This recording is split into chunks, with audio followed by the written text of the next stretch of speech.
ఇదంతా చాలా టూ మచ్గా అనిపిస్తుందంటండి తనకి.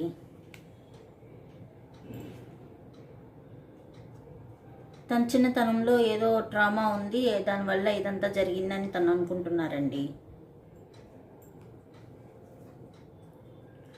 ఎక్కడ మిమ్మల్ని లాస్ అవుతానో అని భయం తనలో ఉందండి.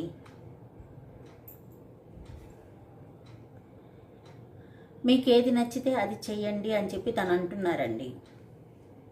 తను ఫీల్ అవుతున్నారు అలా. ఈ లవ్ చాలా క్రేజీగా ఉందంట తనకి, చాలా వింతగా క్రేజీగా ఉంది అని అంటున్నారు. తనలో మీరు ఏం చూశారు, తను అంత ఇష్టపడ్డారు అని అడుగుతున్నారండి.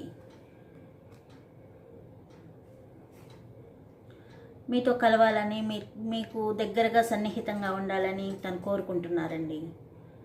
లస్ట్ ఎనర్జీస్ ఎక్కువ ఉన్నాయి. మీరు తనని బాగా ట్రిగ్గర్ చేస్తున్నారు అని చెప్పి అనుకుంటున్నారండి. మీరు తన దగ్గర ఉన్నప్పుడు కంటే ఇప్పుడు ఇంకా అందంగా ఉన్నారని చెప్పి కూడా తను ఫీల్ అవుతున్నారు.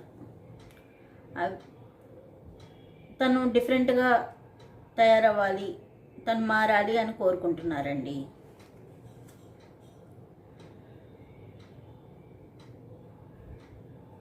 మీరు మీలాంటి వాళ్ళని తను ఎందుకు డిజర్వ్ చేయాలి అని చెప్పి తను అనుకుంటున్నారండి. మీలాంటి వారిని తను ఎందుకు డిజర్వ్ చేయాలి అనుకుంటున్నారు.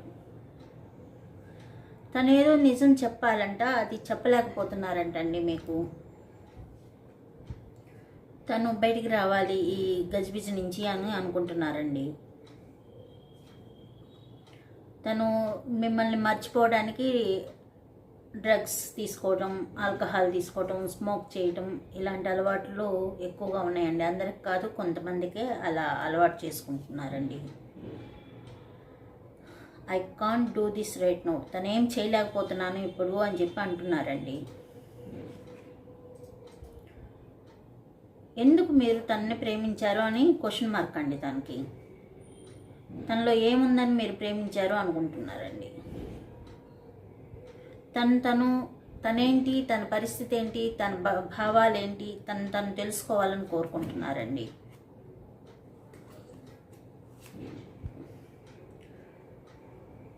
తను మీతో మాట్లాడలేను ఇప్పుడు అని అంటున్నారండి.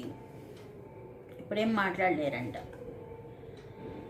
మీ పట్ల తన ఫీలింగ్స్ ఎక్కువ అయిపోతున్నాయి, ఏ విధంగా హ్యాండిల్ చేయాలో తనకు అర్థం కావట్లేదని అంటున్నారండి. ఈ విధంగా ఉన్నాయండి మీ పర్సనల్ ఫీలింగ్స్. రీడింగ్ నచ్చినట్లయితే సబ్స్క్రైబ్ చేసుకోండి, లైక్ చేయండి.